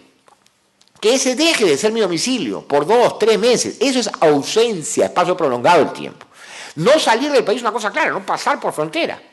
No subirme al avión. Al punto de que comunico a aduanas, ¿no es cierto? Oiga, este no puede salir. Ya no es una obligación, es una medida restrictiva, imperativa, coactiva. Y por supuesto, la detención domiciliaria es quedarme en mi casa y no salgo. Y en principio tengo un policía afuera. En principio, ya eso tiene sus bemoles, pero en principio. Entonces, mucho cuidado con establecer que son lo mismo. De suspensión preventiva de derecho no voy a hablar porque no hay tiempo y ya me están mirando con cara de que me tengo que callar, que creo que por ahí va la cosa, pero sí quería hablar de detención domiciliaria. Cuando yo les he dado mi pequeña idea de catálogo, lo que he dicho es que primero va la compa simple, que no es una medida. Entonces, en verdad, primero va la comparecencia restrictiva, después viene el impedimento de salida, después viene la suspensión preventiva de derechos y después viene la prisión preventiva. Alguien con un oído capaz habrá dicho, este se olvidó de la internación preventiva y se olvidó de la más importante de todas, la detención domiciliaria. Bueno, la internación preventiva es una medida aplicable en realidad a un sistema penal de peligrosidad, por lo tanto, ocupa la posición de la prisión preventiva en el sistema penal que tiene que ver con las medidas de seguridad, que ahí te habría que hacer otro catálogo. Es decir, lo que yo creo es que en la aplicación de medidas de seguridad también podemos aplicar comparecencia, pero simplemente en el catálogo reemplazamos prisión preventiva por internación. Por tanto, la internación no la voy a desarrollar, no me parece tan importante por ahora, por el momento. Algún día me gustaría hacer un análisis específico de ella. Pero sí me interesa decir, ¿por qué no pongo en este pequeño catálogo a la detención domiciliaria? Porque así como he dicho que la comparecencia simple no es una medida cautelar, me parece que es importante decir algo de la detención domiciliaria. No es una medida cautelar alternativa. En el nuevo Código Procesal Penal, a diferencia del Código Procesal Penal de 1991, yo ya no tengo una medida cautelar que puedo aplicar en distintas situaciones como alternativa de la compra y la prisión preventiva. Yo lo que tengo es una medida de estricto carácter subsidiario. Tanto es así que si ustedes leen, yo nunca leo normas, pero en el caso de las medidas cautelares hay que hacerlo, si ustedes leen el artículo 290, verán que se impondrá detención domiciliaria cuando, pese a corresponder prisión preventiva, 2 puntos.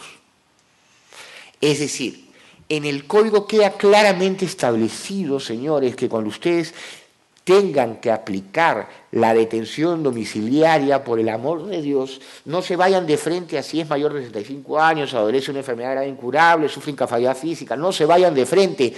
Antes tienen que haber acudido a los mismos criterios del 269, el 270 y el 268. Tienen que establecer, uno, que la pena a aplicar es superior a 4 años y que existe una alta probabilidad de aplicarla. Y 2, que existe un peligro procesal de fuga u obstaculización que solo puede ser evitado por la prisión preventiva. Y cuando ustedes lleguen a la conclusión de que en ese caso la única medida aplicable es la prisión preventiva, mirarán si tiene más de 65, adolece una enfermedad incurable, sufre incapacidad física o es una madre gestante. Esto es muy importante porque nadie lo hace así. Es decir, la comparecencia restrictiva, el impedimento de salida e incluso la suspensión preventiva de derechos tienen que ser visualizadas como alternativas válidas ex ante a la detención domiciliaria con prescindencia de si es madre gestante, mayor de 65 años, etcétera. Solamente cuando yo haya realizado todo el test en el que no tengo que pensar de la detención domiciliaria, porque no es una medida alternativa, tengo que pensar en las alternativas de comparecencia a prisión preventiva, y yo haya realizado ese test y haya visto que ninguna de las medidas cautelares es aplicable, que la única aplicable, porque si no mi imputado se me escapa, es la prisión preventiva, y cuando haya decidido que la prisión preventiva es aplicable, voy a mirar el 291 y voy a decir, señor secretario, ¿tiene 65 años?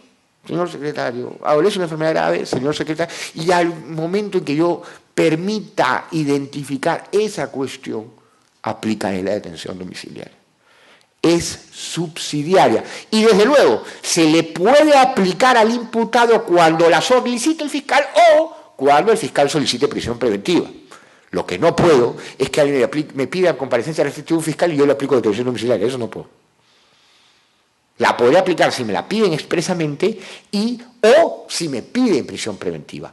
Pero insisto, siempre voy a tener que establecer que en el caso la aplicable es la prisión preventiva. Voy a tener que hacer ese análisis. Me pidan prisión preventiva o me pidan detención domiciliaria. Si viene el fiscal y me dice, señor juez, quiero que usted aplique la detención domiciliaria, ese fiscal tendrá que acreditar el 268 y el 269 o 270, peligro de fuga, peligro de obstaculización. Y lo tendrá en mismos niveles. Por lo tanto, ¿es la detención domiciliaria una medida alternativa? No, subsidiaria. ¿Por qué subsidiaria? Porque se basa en razones de carácter humanitario. A mí me da risa algún autor cuyo nombre evidentemente no voy a sostener, dice que la razón por la cual existe la detención domiciliaria es porque las causales que regula el artículo 290, numeral 1, son causales que disminuyen el peligro de fuga o peligro de obstaculización, ¿no? Es decir, en la cabeza de este señor procesalista, como una persona tiene incapacidad física, tiene más problemas para escapar de la policía, ¿no? Eso es ridículo, pues. Es decir, el 290 no está evaluando situaciones en las que yo no puedo correr tan rápido como Usain Bolt. Ahora existen, como de hecho el caso que puse hace un rato, las sillas eléctricas, sillas de ruedas eléctricas, aviones, cohetes, es decir, submarinos, tenía uno por acá, ¿no es cierto? Es decir, ya uno no puede estar pensando en el concepto de peligro de fuga como aquella persona que huye de un policía gordito que lo persigue, ¿no? Ese es el concepto que seguimos, tiene peligro de fuga. No, señores. Por eso no se regula el 290. El 290 lo que regula son circunstancias donde la vida en prisión es espantosa. Eso es lo que regula el 290. Un enfermo incurable en Lurigancho, ¿no? Lo que dice el código es, mira, que es lo que yo siempre digo como procesalista. Yo como procesalista sé que nuestro código tiene compasión con personas con discapacidad, gestante, etcétera, etcétera. Yo, es lo que sé. ¿El Código Penal tiene esa compasión? No, y lo siento por el expresidente, etcétera. No hay. Alguien me podría decir, esa compasión, si está en el Código Procesal Penal, ¿por qué no está en el Código Penal? Ya vean ustedes. Pregúntenle a los penalistas o a los que crearon el Código Penal. Está claro. Pero el Código Procesal sí lo prevé. Lo que dice el Código Procesal es, si lo vas a detener preventivamente, fíjate que tiene más de 65 años. Y por lo menos, perfecto, por lo menos, no lo tengas en prisión, tenlo en su casa. Eso es lo que dice el código, es la única razón. Hasta el punto, que es importantísimo el numeral 2, no se olviden de él. En todos estos motivos, en todos los motivos previstos en el numeral anterior, en todos estos motivos, la medida de detención domiciliaria está condicionada a que el peligro pueda evitarse razonablemente. ¿Qué es lo que nos está diciendo el código? Oiga, señor, si Abimael Guzmán tiene 65 años, ¿no es cierto? Yo voy a hacer todo mi test y voy a decir, a ver, a Abimael Guzmán solo se le puede aplicar prisión preventiva, ¿no? Pongamos que lo hubiéramos detenido hoy, como si hubiéramos demorado 20 años más, ¿no es cierto? O 30, creo que, ¿no es cierto? Alguien diría, bueno, tiene 65 años, hay que aplicar la detención domiciliaria, un ratito. Yo a Abimael Guzmán lo dejo en una casa y a los 5 minutos lo liberó Socorro Popular, Sendero Luminoso 1, 2, eso es imposible. Eso es lo que nos dice la norma. La norma nos dice cuidadito, hay circunstancias en las que no se puede.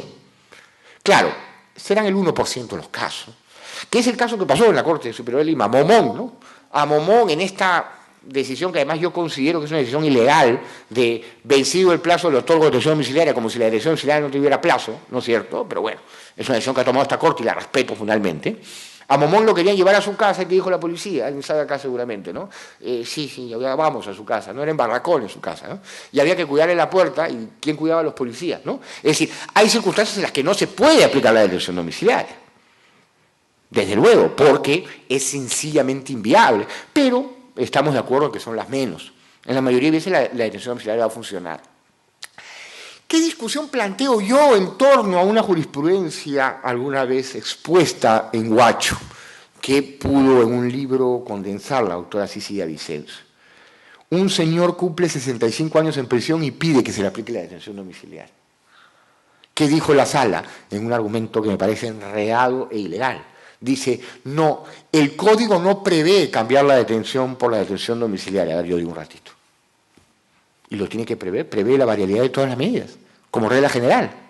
Por lo tanto, yo sostengo de que si alguien cumple prisión preventiva en prisión, cumple 65 años, lo que debería hacer es mandársela a su casa. Lo cumplo y lo sostengo. ¿Por qué? Porque las medidas cautelares responden a las circunstancias del momento. Y entre ellas hay que estudiar los 90. No podemos seguir interpretando el derecho procesal como lo interpretan en este caso. Es decir, a mí nadie me dice de forma expresa en el código que puedo variar la prisión preventiva. Es que el código tendría 1800 artículos para que te estén diciendo todo lo que tienes que hacer. Es decir, una regla fundamental, las medidas cautelares son variables. Otra regla fundamental, varía la circunstancia, varía la medida cautelar. Tiene 65 años, mi compadre, mándalo a su casa. Está procesado. Sobre todo en procesos que duran 3 años.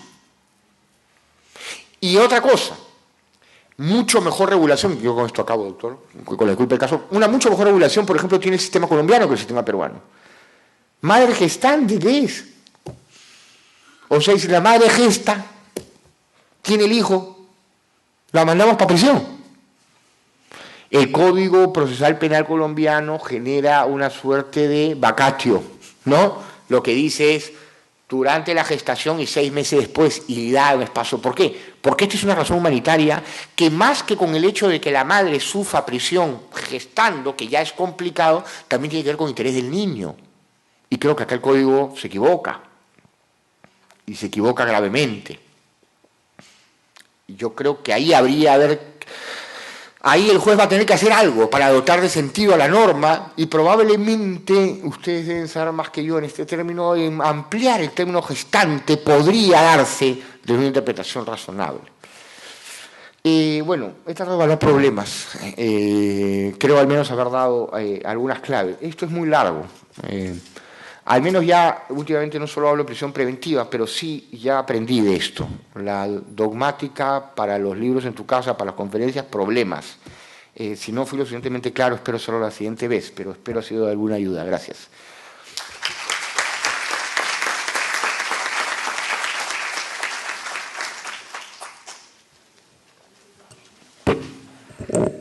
Bueno, agradeciendo al doctor por la exposición de su tema, varios puntos que ha tocado, bastante interesantes y también, por supuesto, polémicos, si se quiere, ¿no?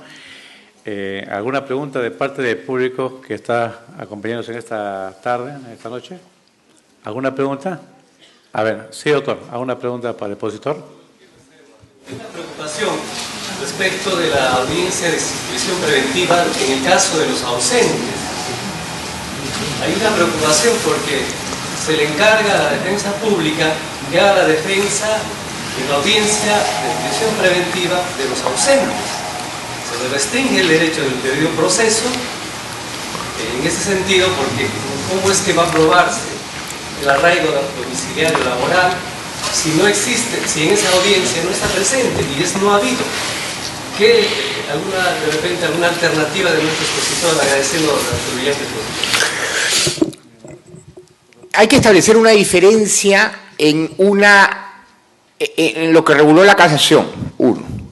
La casación 1 lo que dijo era que Guacho se estaba equivocando en decir que la detención era condición de la prisión preventiva, que se estaba equivocando, que la detención judicial era una medida que nada tenía que hacer con la prisión preventiva y que la prisión preventiva se podía decidir con independencia de que hubiera ocurrido la detención. Y establecía además que la presencia del imputado en la audiencia no constituye una obligación. Insisto, esto era corregir una equivocada concepción que iba de la mano de creer que no se podía aplicar la prisión preventiva si es que el imputado no estaba en la audiencia. No creo yo necesariamente que con esa casación la Corte Suprema estuviera diciendo que eso incluía a los ausentes, que son harina de otro costal. Entonces, en principio, afecta el derecho humano al debido proceso, que un imputado no esté en audiencia, yo cada día me creo menos ese cuento, con respeto. Es decir, yo nunca en mi vida he visto que un imputado aporte algo a una de esas audiencias que son de estrictísimo carácter técnico. No estamos discutiendo acá el guilty o el non guilty, no estamos discutiendo el culpable o el inocente. Estamos discutiendo cuestiones estrictamente técnicas, fumus boni iuris, peligro procesal, valoración indiciaria, valoración de peligro. Sí coincido con usted, sin embargo, en que una cosa es que mi abogado elegido, que ha conversado conmigo, que ha conocido desde mi perspectiva los casos, sea el que va y no va sin mí a la audiencia, que el hecho que vaya un abogado de oficio respecto a un ausente al que ni conozca. En eso estamos de acuerdo. Por eso digo, el ausente tiene otro tratamiento que habría que revisar. Sobre todo, porque yo he estado alguna vez en otra capacitación donde, no voy a decir la ciudad tampoco porque me van a odiar, y en esa ciudad particularmente ya me odian bastante, así que no quiero insistir más en el tema, pero hay algunas ciudades en el Perú que están creando una de las cuestiones más asquerosas que he visto en derecho procesal, que es tratar al detenido como retenido o depositado. Entonces, lo que están creyendo es que a un reo contumaz o reo ausente que tiene orden de captura, lo captan y no tiene la condición de detenido, sino tiene la condición de depositado. Este término existe, lo juro por Dios. Y ese depositado espera lo que haya que esperar para la audiencia, 4, 5, 6 días. Y uno dice, pero eso es una detención ilegal. No, es que no es detenido, es depositado. Por Dios, eso existe, para que vean, ¿eh? Es decir, la figura del ausente y el contumaz se está rompiendo con el código porque se está creyendo que a ese se le puede... incluso he visto un artículo hace poco que, criticando mi posición de que los jueces del juicio pueden dictar prisión preventiva, dice que no es así porque está contaminado. Pero, primero, ¿contaminado de qué? ¿No? Ese juez ya recibió una acusación. Y en segundo término, que el que me critica sin poner una idea, ningún argumento, además me critica sin entender cómo es el sistema. Esto de que la carpeta fiscal baje al juez de la investigación preparatoria para que mientras existe un juicio paralelo se realice una audiencia de prisión preventiva es una barbaridad. Es decir, funcionalmente no funciona. Hay que ser prácticos, hay que entender la interpretación de las normas en sentido práctico. Entonces creo, siguiendo su excelente pregunta, que la casación número 1, disculpe que va a ser un poco barde mi respuesta, pero la casación número 1 creo que no abordó toda la problemática. Dice algo en lo que yo muero. No tiene que estar el imputado en la audiencia, esas son tonterías. El creer que la inmediación es que el imputado esté, eso no es así. De hecho, yo no sé qué problema tenemos nosotros con creer siempre relacionar inmediación con imputado. El último de los importantes en el principio de inmediación es el imputado. Quítense eso en la cabeza. Esta idea de creer que la inmediación es que el imputado esté, el imputado puede estar donde sea. Es inmediación con la prueba, y la prueba menos importante es el imputado. Y más, insisto, en una audiencia de prisión preventiva de carácter esencialmente técnico. Otra cosa es el tratamiento del ausente a quien va a defender un abogado que no ha elegido. Eso es otra cosa. Lo único que ha dicho la casación número 1, creo, interpretándola es, si uno sabe quién es su abogado de oficio, ¿no es cierto?, y conoce que su abogado de oficio va a ir, no va pues a la audiencia y no pasa nada. Y no pasa nada. Se le detiene después, si es que se decide aplicar la prisión preventiva. Eso es que ha dicho, que creó toda una conmoción, pero que creo que luego de esa inicial conmoción ya ha sido más o menos clara. A la prisión preventiva no se puede llevar de grado fuerza al imputado porque el código, además, por una cosa, porque pronunciarse de manera contraria es ir en contra del texto claro y expreso de la ley. Ahora, yo sí tengo algo claro. El detenido va siempre. Hay alguna resolución por ahí que dice que los detenidos se oponen y se agarren llévenlo a patadas, pues, hombre. Es decir, que tanta cosa. Ahora los detenidos dicen, ¿qué hacen? Pero eso están detenidos. La figura que interpreta que el imputado puede ausentarse es la del imputado libre, pues, que no cumple con ir, que no constituye una obligación, pero el detenido no tiene autonomía de la voluntad, por eso está detenido. Hay que diferenciar, porque a mí me parece increíble que estén utilizando la aplicación de este artículo para interpretar que el que se agarra de su barrote ya que se quede. No, no es así. Y que cuando lo quieran llevar al Lurigancho tampoco va a querer, ¿no? Así que bonito, pues que decida él. Y me parece que esa es una diferencia. La ausencia se refiere al imputado libre. Al imputado libre. Sin embargo, insisto, y aunque entiendo puede ser un poco cobarde mi respuesta porque no aclara totalmente el punto, porque no lo he estudiado lo suficiente como para llegar a una conclusión, el ausente es otra cosa, que yo creo no abordó. Bueno, a ver, diferenciemos la condición jurídica de ausente nunca personado proceso a la que usted se refiere del ausente a la audiencia, ¿no? Son dos cosas distintas. Con el ausente de la audiencia la tengo clara, con el ausente como categoría jurídica del proceso me parece más discutible que se discuta en esa situación una prisión preventiva. Creo que en ese caso sí se le debería detener primero, pero no porque la detención sea requisito, no, sino porque el ausente tiene otro tratamiento. Y ya la medida cautelar de traerlo al proceso ya está, ¿no? Me parece que va por ahí, probablemente me equivoque, pero me parece que esa es mi posición. ¿Alguna otra pregunta del auditorio?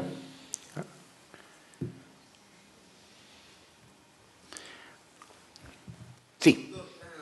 Cuando usted tocaba el aspecto del presupuesto material de peligro o de fuga, dentro de los criterios bien mencionaba que no era determinante la gravedad de la pena, ¿cierto? Pero sin embargo, en los casos comunes siempre vemos que se puede ver acreditado muy bien un arraigo familiar, laboral, un establecimiento, una finca, y a la vez el procesado, como mencionaba, no se le debe detener para ir a la audiencia, pero él manifiesta su comportamiento y va a la audiencia. Entonces su comportamiento también es positivo, su arraigo también. Pero la pena, a la vez, me parece que en estos casos predomina, ¿no?, la gravedad de la pena, y eso acarrea que el magistrado se produce por un peligro de fuga. ¿Cuál es su opinión al respecto? Mi opinión es que si yo pongo hoy día, convenzo a un amigo congresista, no tengo amigo congresista, pero si lo tuviera, que haga una ley que diga que mañana todos vamos a cobrar 100 soles del Banco de la Nación, va a existir la ley, pero no van a existir los 100 soles del Banco de la Nación, ¿no? Entonces va a haber la ley y así es como legislamos en este país, ¿no? La otra vez escuchaba a una congresista linda, que además es una de las que yo más admiro, pero que creo que ya se está contagiando, que decía algo así como: gracias a esta ley vamos a acabar con el problema de seguridad ciudadana, ¿no? Me provocó llamarlo y decirle: oye, ya que estás ahí, ¿por qué no te haces una ley de que se pueda ver el cielo en Lima, por ejemplo, ¿no? O que llueva un poco más, o que no haya niños durante mucho tiempo. ¿Y por qué no hacemos una ley para que no hayan terremotos, ¿no? Más o menos así es como pensamos que legislamos. Y yo creo que ese es un poco también el problema de prisión preventiva. ¿Tenemos un mejor marco de la prisión preventiva? Sí, pero los jueces son los mismos.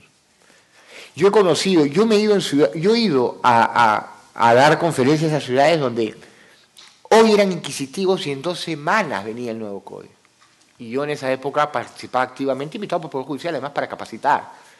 Y era gracioso porque este día te decían, no, que la prisión preventiva había que aplicarla para evitar futuros delitos, y en 2 semanas te decían otra cosa.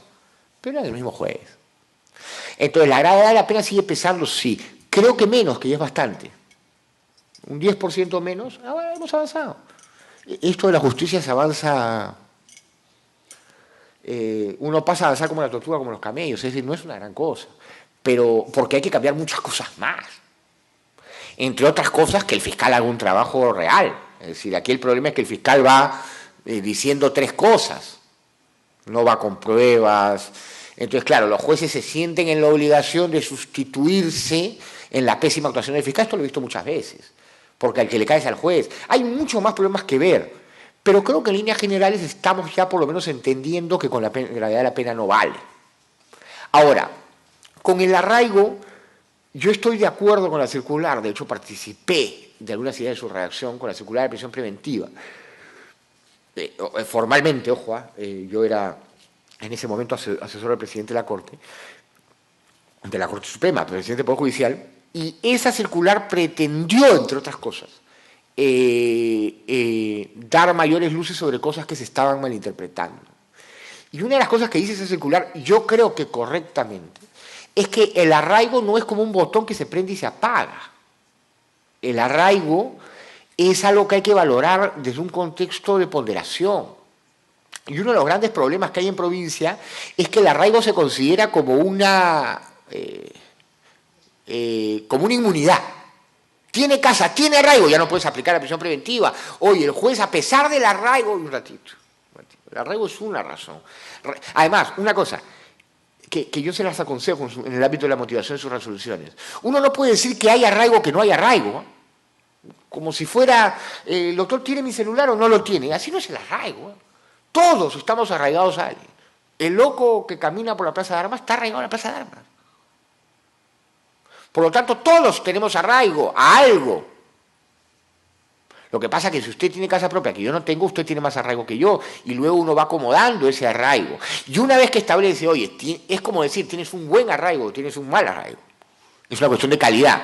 Si tienes un buen arraigo, andarás mejor, pero si tienes un buen arraigo, pero un pésimo comportamiento procesal y una agradable pena, también te vas. Entonces hay que tener cuidado de decir, en provincia, a pesar del arraigo está muy bien, a pesar del arraigo, porque hay muchos más elementos que valorar. Cuidado. Esta idea de creer que tiene arraigo y no se puede aplicar la prisión preventiva es algo que hay gente que lo dice, pero el código no lo dice. Entonces, a mí que alguien me diga que el expresidente Alberto Fujimori no tiene arraigo. Tiene como 4 casas, tiene, ¿no? Familiares, todo tiene. Pero oficina, partido político, pero hay otros elementos que valorar, ¿no? Aymar Guzmán tenía arraigo. Es decir, el arraigo lo pueden tener muchos, pero el arraigo no basta. Ayuda, a veces no ayuda, es bueno, hay buen arraigo, hay mal arraigo. Y a veces uno tiene un muy buen arraigo, digamos, en términos de calidad, pero tiene otros muy serios problemas de carácter procesales en la evaluación del periodo procesal. Entonces también hay que tener cuidado con eso. Ahora, insisto, ¿qué es lo que ha dicho el Tribunal Europeo de Derechos Humanos y la Corte Interamericana de Derechos Humanos? Que el agravante de la pena sola no puede ir. Eso hay que tenerlo claro. Y quien hoy día emita una resolución cautelar de prisión preventiva en la que solo cite la gravedad de la pena, comete una infracción jurídica condicionada a una indemnización de carácter internacional. Ya saben qué, pongamos los moscas. Es decir, seguir insistiendo en lo mismo es una barbaridad jurídica. Ahora, concuerdo con lo que creo que constituye el fondo de su participación. A veces se pone un elemento más para saltarse formalmente ese impasse, pero en la realidad eso no sucede. Bueno, sigo pensando que lo que importa es que la motivación sea coherente. Yo puedo a manera formal citar muchos criterios de fuga, pero si ninguno de esos lo motivo como debe ser, la cita indiscriminada de criterios sigue siendo 0 o 1, según el caso, ¿no? Por eso digo, y vuelvo al tema, toda la clave de esto es la motivación. Si yo voy a seguir haciendo resoluciones como está demostrado que hay alta probabilidad de condena y existen suficientes elementos para considerar que va a fugar, en consecuencia, si sigo haciendo esa resolución y creo que está motivada, me estoy mintiendo. Me estoy mintiendo. Es como decir, jugamos bien y por eso iremos al Mundial, ¿no? Uno lo puede decir, pero ni juega bien ni sabe por qué juega bien y no va a ningún Mundial. Ya, esto es igual. Es decir, he revisado que es una cosa que yo siempre, por la que siempre voy a luchar yo, y además lo digo con mucho respeto, lo digo frontalmente. Cuando yo voy a conversar con un juez sobre un caso, formalmente, le pido cita, hablo sobre el caso y me dice, doctor, pero es mi criterio. Yo digo, ¿cuál criterio? ¿Hasta cuándo vamos a seguir utilizando esa muletilla? ¿De dónde la sacaron? Jurídicamente, ¿en qué se apoya eso? ¿El criterio de quién? ¿Cómo podemos seguir utilizando eso? Voy a resolver conforme a mi criterio. Lo siento, doctor, pero es mi criterio. ¿De qué estamos hablando? ¿Qué clase de justicia es esa? ¿Por qué seguimos haciendo eso? Yo peleo con eso hace tanto tiempo. No, señor, su criterio es el de la Constitución, el de la ley, el del Estado de Derecho en el que yo vivo, en la democracia en la que yo creo. Su criterio tiene que estar sustentado en un criterio de razonabilidad, proporcionalidad y justicia. Su criterio tiene que ser expresado. Su criterio tiene que vencer al mío en razonabilidad jurídica. No es que yo tengo un libro que nadie ha leído, pero yo solo lo he leído y acá está mi resolución, no se la voy a contar. Y créame que está bien, porque usted tiene que confiar en mí porque yo soy juez. No. La motivación es la garantía que tenemos los que pertenecemos al civil law, al sistema romano-germánico, para que ustedes que están en el Poder Judicial no emitan resoluciones arbitrarias. No hay resolución más arbitraria que es mi criterio, pues, doctor. No. Dígame cuál es su criterio y justifíquemelo. Yo estoy, me encantaría que esté acá, en verdad, pero no está lamentablemente. Yo estoy en un caso con un juez que me dice que va a citar a la declaración instructiva de mi imputado a la víctima, porque él cree que eso está bien conforme a las reglas del sistema de derechos fundamentales de Polonia. Bueno, en Polonia será. En el Código del 40 eso está prohibido. Prohibido. Entonces, ¿cómo hay alguien que emite una resolución contraria al texto expreso y claro de la ley? Contraria al texto. Alguien me podrá decir, esa norma debería ser derogada. Caminan 4 cuadras, van al Congreso y piden que la deroguen. En tanto eso no ocurra, un juez que haga eso contraria al texto expreso y claro de la ley. Y el nuevo código tampoco permite que la víctima esté presente en la instructiva. Pero el sistema acusa, vaya usted a ver las reglas de Federal Evidence de Estados Unidos y en la investigación previa que también existe, nadie va a ver lo que declara el imputado más que el policía o el fiscal. Pero vaya usted al sistema alemán y nadie permite, por razones que tienen que ver con evitar conflictos, tener una claridad, no constituir una instructiva emotiva y muchas razones más. Que por supuesto que hay que sopesar con el ideal de una contradicción instructiva, que igual el imputado va a ser sometido a juicio oral y ahí usted acudirá contra el interrogatorio. Es decir, hay que tener cuidado en una interpretación antojadiza, ¿no? Porque ahora pues, incluso hay una resolución de Cajamarca que dice que la audiencia para constituir al actor civil no es obligatoria. Oiga, pero hay una casación, ¿no? Pero nosotros creemos que no. Porque se afecta el principio de celeridad procesal. Yo digo, ¡ay, qué bonito! Entonces ahora cada vez que no querramos hacer una audiencia vamos a decir que se afecta el principio de celeridad procesal. No es serio, ¿no? Es decir, hay ciertas normas que pueden no gustar, con las que podemos no estar de acuerdo, pero que nos exigen actuar de una determinada manera. Y en el ámbito de la prisión preventiva, a mí se me exige motivar la expresión. Y esa motivación nunca es, yo digo esto porque lo pienso. Eso es lo que se conoce en estricto derecho constitucional como una motivación de carácter caprichoso. ¿Por qué? Porque lo digo yo. ¿Pero por qué lo dice usted? Porque es lo que yo pienso. ¿Y por qué lo piensa? Porque es mi criterio. ¿Y por qué es su criterio? Porque soy juez. Ahí no hay motivación. Ninguna de esas respuestas hay motivación. ¿Me dejo entender? Y es una motivación constante en el Poder Judicial. Pero me va a dar alguno de usted la razón, sabe que ella retírese en mi oficina que usted me está malogrando el día, ¿no? Yo probablemente soy un litigante pesado, pero no se trata de que sea pesado o no. Se trata de seguir exigiendo... ya no como litigante, como profesor, algo que la norma nos exige, motiva tu decisión. Es la única garantía que tengo. Yo vengo de Arequipa hace pocos días, tengo un caso en el nuevo Código Procesal Penal, ojalá me vieran por acá también, ¿no? Donde la sala declara nulo porque 1, 2, 3. Mi defendido ha sido sometido a 3 procesos penales, los 3 han sido declarados nulos. Las 3 veces por lo mismo. Las 3 veces el juez de Arequipa dice, en algo que ya a mí me parece que ya es delirante, me dice, yo no me sujeto a lo que resuelva la sala. Yo le digo, perfecto, vamos a estar en juicio hasta que nos muramos todos. Todos nos vamos a morir y este juicio va a seguir. Porque lo que dice el juez, es increíble lo que dice. Él dice que la sala cuando declara nulo no lo vincula. Y yo le digo, y ya que no lo vincula, ¿por qué ya no deja la sentencia anterior, pues? No, ahí sí lo vincula. Entonces yo le digo, o sea, usted tiene que volver a hacer el juicio, pero no por las razones que leí. No, ya, perfecto. Entonces, ¿sabes qué es lo que va a pasar, doctor? Que va a acabar este juicio en el que usted ha cometido el mismo error que cometió la vez pasada y la vez anterior a esa y la vez anterior a esa, y ya me da risa que me digan que el Código Procesal Penal nuevo es rápido, ¿no? Y vamos a volver a llegar a la sala y va a volver a declarar nulo, pero entre usted y la sala, como usted la decisión de la sala no lo vincula, nos vamos a quedar toda la vida. Entonces, ¿qué sacamos conclusión de eso? La sala sí te vincula, pues por eso es sala, ¿no? Evidentemente. Y no afecta a eso ninguna independencia, ninguna imparcialidad. Si no, hagamos como los americanos, tan inteligentes. No tienen segunda instancia para el absuelto, ya está. Pero mientras la tengamos, te vincula, pues. Oiga, ¿sabe qué, señor juez? A usted acá le ha faltado calificar. Le ha faltado calificar esta querella porque esta querella no está correctamente subsanada. ¿Sabe lo que dice mi juez? Yo creo que sí está subsanada. No, pues, doctor, nos vamos a volver a ir a un juicio, nos vamos a volver a declarar nulo. ¿No entiende? Entonces le digo, van 3, pueden ir 48. En el juez 50, la sala va a volver a decir, señor juez, subsane. Y el señor juez va a volver a decir, para mí esto está subsanado. Hay el control, el carácter de revisión de las resoluciones judiciales tiene una razón de ser. La nulidad es una disposición desde la época romana de control. Acá se cree que la nulidad es una discusión final. No, la nulidad incorpora una orden. Oiga usted, ha hecho mal esto.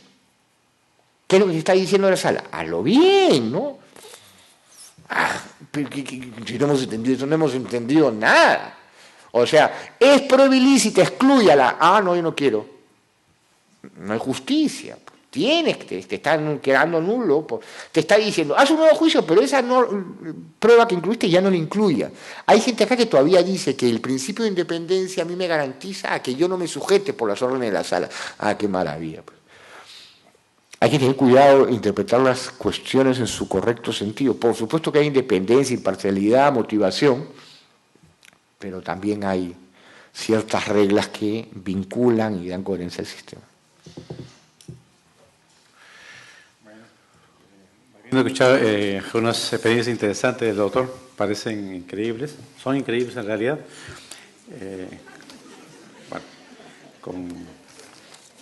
Espero que solamente sean provincias, no en nuestra capital. En extranjero, ¿no? En extranjero, claro.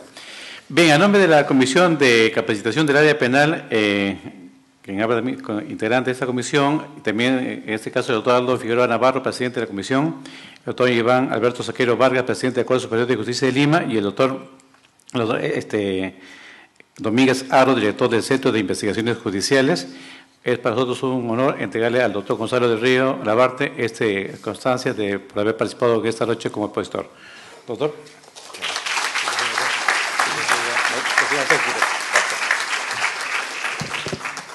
Bien, se les invita a seguir participando de este evento académico.